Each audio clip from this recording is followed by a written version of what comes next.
out today. It's wonderful to see so many practitioners here today. Yeah, I beginning to think, is that anything like, Air Force One and that stuff? You can't have too many practitioners in one place because we had an atomic attack or something. Thank you all for coming out. Thank you for being here today. Thank you to those of you who are watching online, and thank you to those watching later. It is indeed a privilege to be honored with your time. Thank you. And thank you to so many things that are going on here just this morning. I can't keep track of everything. And Cynthia passing out this calendar with all the stuff in it. And I am one who really needs a calendar. Mrs. Fleming has to tell me where to go when, and when she's out of town, it's not a pretty thing. So thank you. And I'm amazed at how much is going on. I mean, that calendar is going to have to be a bigger one here real soon, because when we start putting the fall stuff on, it's really crowded. And a special note to the choir. I don't know, Aaron, if you did something to the seed or what, but you have our choir sounding really awesome. Hey. And nothing against Facebook or anything, but the experience on either YouTube or at home Facebook Live is not the same as here. We have good sound equipment here. We've got good microphones. We've got a great soundboard, and our sound people do an awesome job, and it is so much better here than it is through my cheap speakers at home. So just food for thought. The theme for the month, for July, we rolled over a new month, and we forgot to do the purpose, vision, and mission statements. And we were going to do that on the first of every month. See how easy it is to take your eye off the ball. How easy is it to forget what is our mission? Can anybody tell me what is our mission? Teach spiritual transformation with grace. We teach spiritual transformation with grace and joy.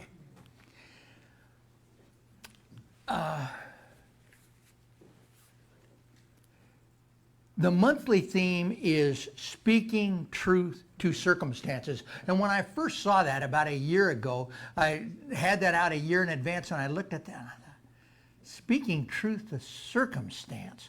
Now, I'm familiar with the phrase speaking truth to power, but what are they talking about?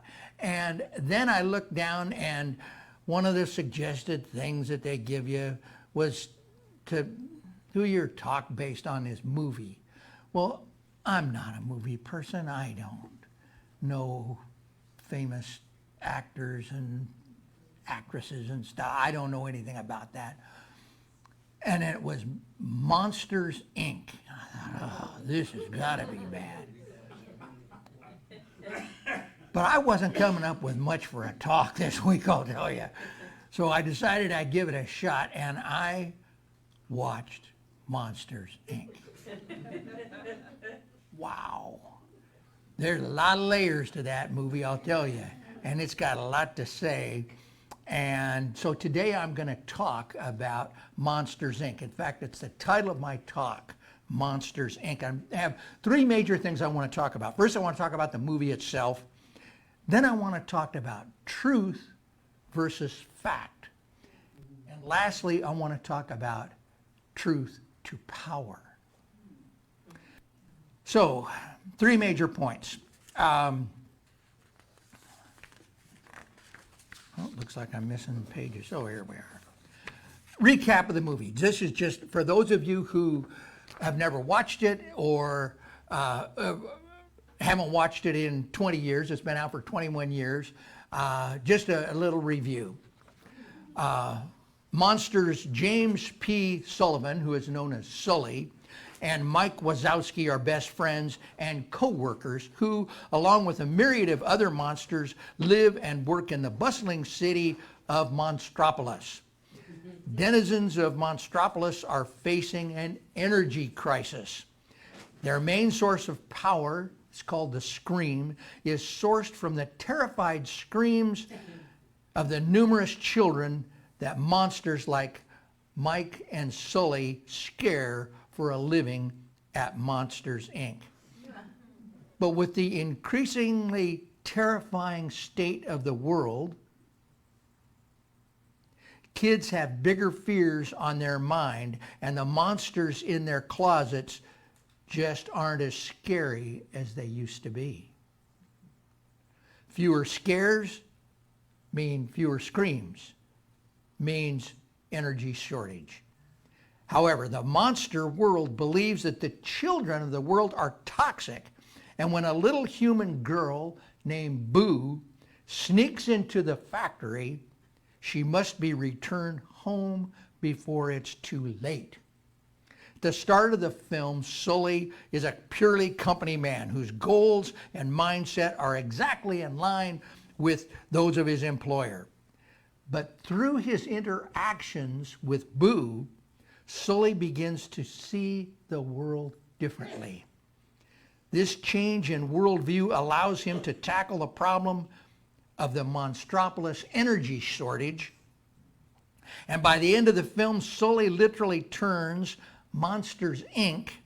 into a laugh factory. While this may not happen in your world, it's a great message for all people, young and old, about how true innovation occurs when people approach old problems from a new angle and with a new attitude. Well, as I said, there are a lot of meanings in this movie, and just a few of them. The strongest message for Monsters, Inc. is that of confronting your fears, whether they be literal, the monsters in your closet or under your bed, or figurative, the monsters in your life, the things that we all experience every day. Monsters, Inc. is also about thinking differently. Can you say, change your thinking, change your life? While Boo's triumph over the ever-plotting Randall, he was this really scary monster that was a bad guy, is relatively quick and clear-cut, Sully's victories are much more nuanced. He and Mike risk everything to expose the conspiracy that goes straight to the top of Monsters, Inc. But by taking on the bad guys, they also risk shutting down the company, leaving lots of jobless monsters, and threatening all of Monstropolis's power supply. Sticking up for oneself is difficult as a kid, but it's more difficult when you're an adult and you have a myriad of additional responsibilities to consider. But in Monsters, Inc., the message is clear. Even though it was scary, the most important thing was that Boo, Sully, and Mike took on a stand for truth. Capital T, truth. Which leads us to my second point, truth versus fact. Well, I use that recognized academic source, Wikipedia, to determine fact. Fact is a thing that is known to be true. And what is truth? Truth is a fact or belief that is accepted as true. Well, that doesn't tell us much. So I dug a little deeper and I found a little more in-depth academic source, Merriam-Webster, and they go on to say that truths are widely accepted facts which do not change over time, circumstance, or location. So I thought that it might make sense to check the glossary of our textbook, The Science of Mind, and see what Ernest Holmes had to say about truth. Ernest Holmes, define truth as that which is. It is the reason, cause, and power in and through everything. It is birthless, deathless, changeless, complete, perfect, whole, self-existent, causeless, almighty, God, spirit, mind, law, intelligence, and anything and everything that implies reality. Sounds to me like he's talking about God. Then he goes through this process of axiomatic reasoning. God love Ernest Holmes, but boy, sometimes he can get wordy. He goes through this process of axiomatic reasoning, and he comes to this conclusion. Consequently, the Spirit is indivisible. It is changeless and complete within itself. Itself is all that is, both cause and effect, the Alpha and the Omega. I'm going to ask you all to join me in a little exercise now. So just take a minute, settle into your chair, let all the activities of the day float away. If you're worried about what to bring for the picnic, let it go.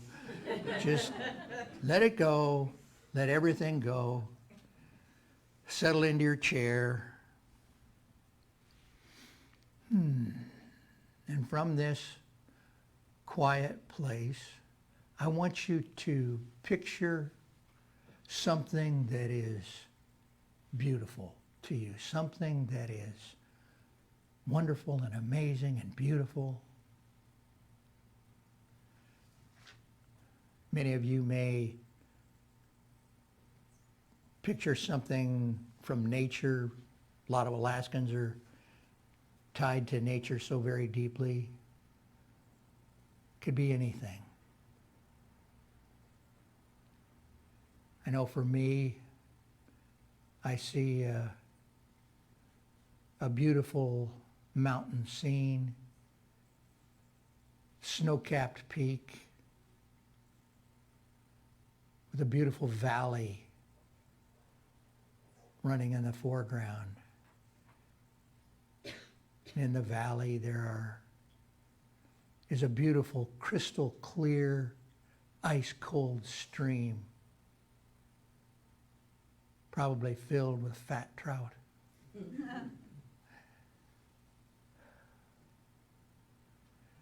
There are deer and elk, all kinds of wildlife. It seems so beautiful. So perfect. And when we think of beauty like this, we think of God. We think of the beauty of all creation. So I'm going to give you just a second to kind of flesh out your picture of beauty, whatever it is.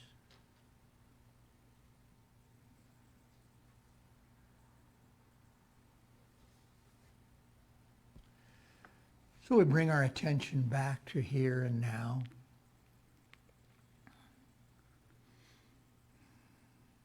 And we have this feeling, this thought of beauty, of perfection, of wholeness, completeness. And we think, surely this must be God. This must be truth.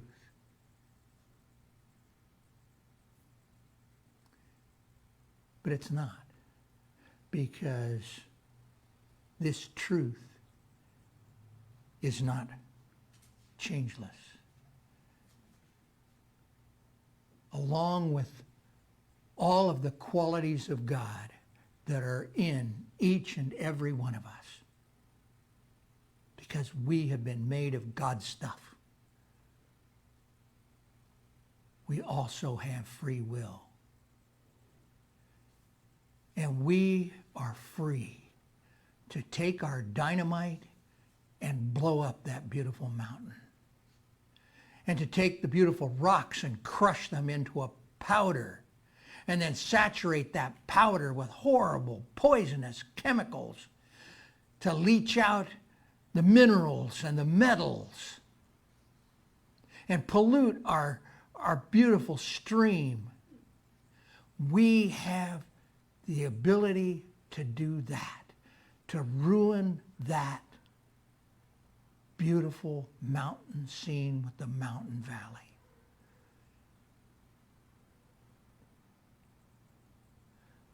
But what cannot be destroyed, that which is permanent, is that feeling of beauty, completeness, and wholeness that exists within you in this very moment and every moment, because it is with you and it is forever.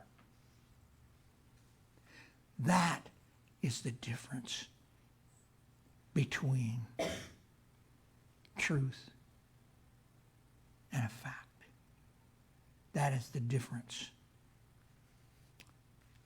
And so the third point today, truth to power. I went back to my Wikipedia to look up power, and power is defined as the capacity or ability to direct or influence the behavior of others. Again, the capacity or the ability to direct or influence the behavior of others.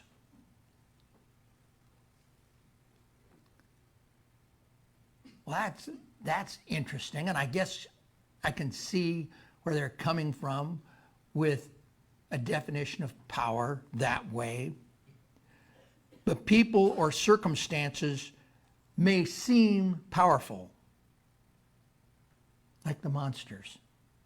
But when we realize that the infinite, that thing which always is, always has been, and always will be, is with us, it's not against us, it is for us, and it is within and for everyone and everything, we no longer need to be afraid. Just like Boo, when she realized that the monsters had no power over her, she was no longer afraid of the monsters. Or Sully, when he realized that the only source of power, or that fear and screaming was not the only source of power. The power came as well from laughter and from love. And when we come to the place of understanding where we are beings of love, where we are beings where we can reach out to one another in love, then we no longer have anything against us. We no longer have to fear that which we don't understand or we don't know. So by seeing love and peace in everyone and everything, which is the capital T truth, we're able to see beyond the facts of any given situation and to dispel any fear. So when we are speaking truth to circumstances, we are seeing beyond the world of effect. We're seeing beyond the tangible world, and we're seeing something that is greater. We are seeing that which is greater than all of us, because it is the thing that never changes.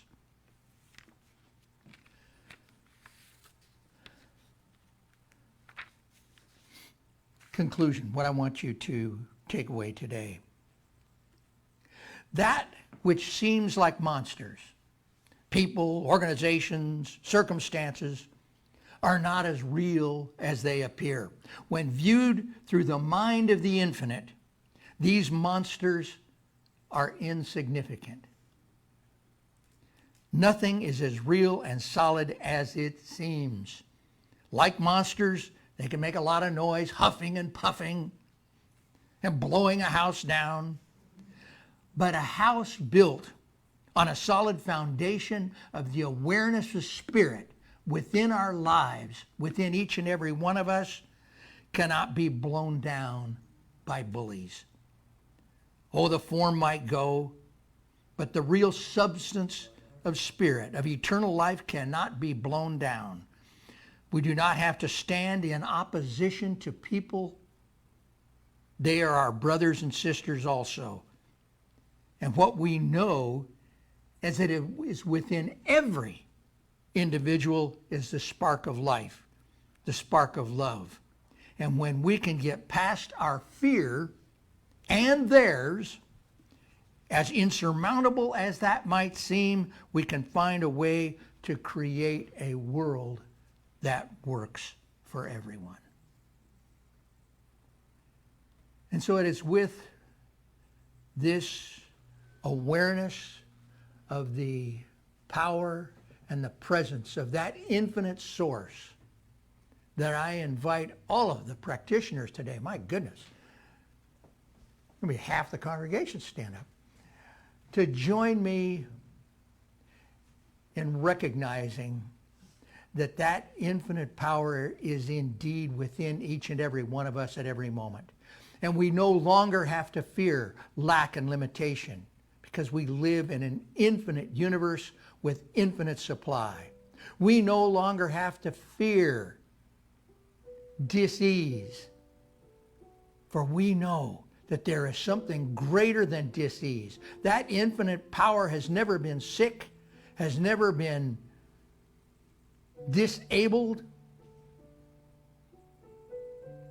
And that infinite power is within each and every one of us. We may have the appearance of disability. We may have the appearance of lack and limitation. We may have the appearance of disease. But beyond that appearance, there is that which is perfect, which is continuous. That's what never goes away. And I guarantee you that that dis-ease dissolves. That lack and limitation dissolves. That is temporary. And we recognize that that thing that we call love, that we call God, is indeed within each of us, always.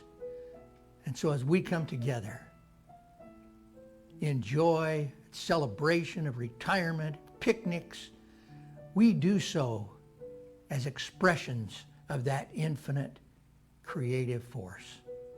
And that creative force is what is with us always. And so we just give thanks. And now we can step back into the messiness of life, knowing full well that we don't need to be afraid of the monsters. We give thanks, we let it go, we let it be, and so it is.